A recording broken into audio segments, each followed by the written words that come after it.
Money makes you think.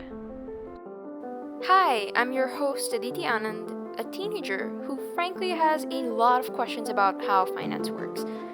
Today, we're going to be talking about cryptocurrency.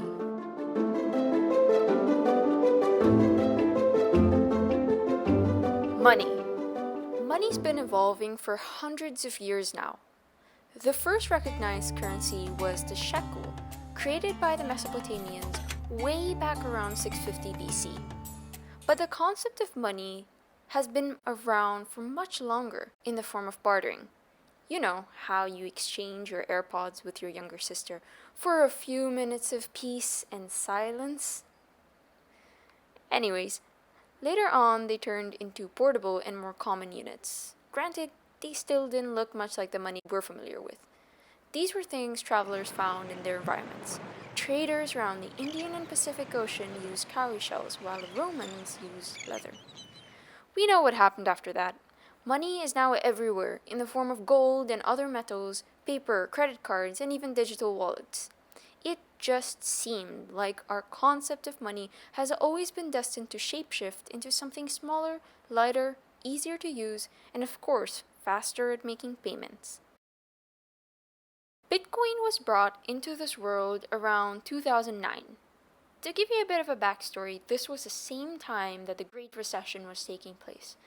Picture rising unemployment rates and bankruptcy that rippled out globally. A person, or possibly a group of people under the pseudonym Satoshi Nakamoto, wanted to create, quote, a purely peer-to-peer version of electronic cash to be sent directly from one party to another without going through a financial institution. End quote. They basically wanted to digitize money and allow transactions to happen seamlessly, but most importantly, securely. The financial institutions that they talked about are electronic money institutions, or EMIs, who is a legal person granted authority to issue e-money. They're like banks, but are more adapted to increase speed and encrypt private data in the cyberspace. You might be familiar with EMIs like Apple Pay, Google Pay, and PayPal. Satoshi's idea gave a brief nod to digital signatures. Digital signatures, similar to those in real life, are evidences that legally identify a user in a transaction. But that was only a part of the solution. They still couldn't guarantee that there wouldn't be double spending. You see, when you pay a $5 note to buy a fictitious bag of popcorn, the employee verifies that you've indeed handed over $5, not just said you have. This prevents something called double spending, which involves you just infinitely reusing that single $5 bill to keep buying more and more popcorn.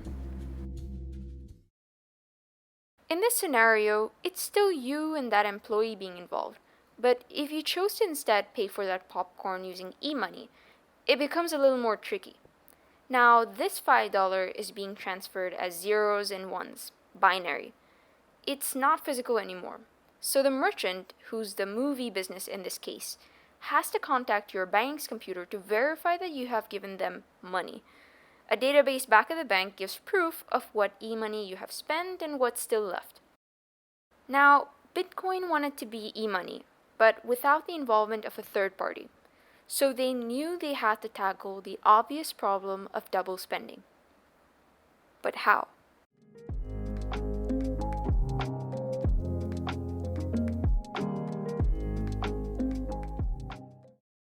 Insert blockchain. This is where the next common buzzword you hear all the time comes in. Blockchain. Cryptocurrency lives on this stuff. It's a record of all the transactions made by the currency that verify the spender.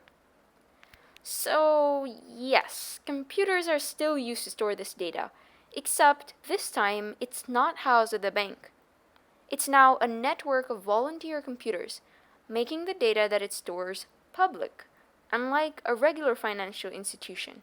This decentralized system, consisting of blocks of data, are connected together, hashed into a chronological order that links the latest block added all the way back to the first one. And all these blocks are permanent as well, so once data is entered, it cannot be modified. So there's definite proof of every transaction available to anyone who wants to view them at any time.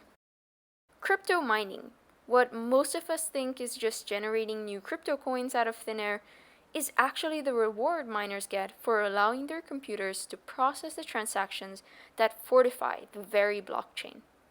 You keep allowing your computer to mine coins and the cryptocurrency architecture remains sturdy. It's a win-win for both. Or is it?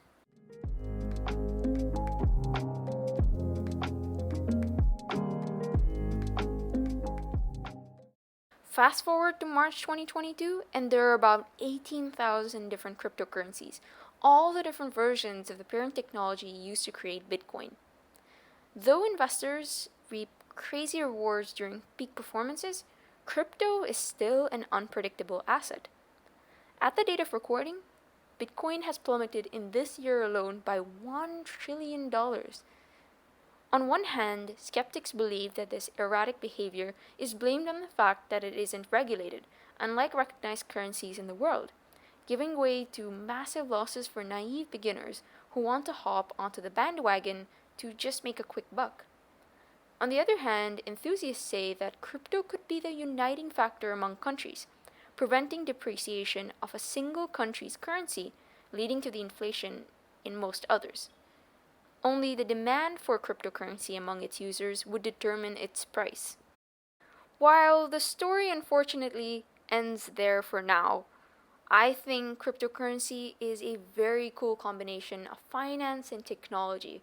And whatever your view may be on crypto, this technology is bound to transform the landscape of finance, perhaps showing us the lengths to which we will go to continue money's birthright, which I think we've all found out is to evolve. Thank you for listening to the first ever episode of Money Makes You Think, the birth of cryptocurrency. This series is all about exploring the common questions that we have about the financial world and is written for teenagers by a teenager. That's me. In the next episode, we're going to look at life insurance and whether it really does guarantee immortality. Thanks again for listening, and remember, always stay curious. Bye!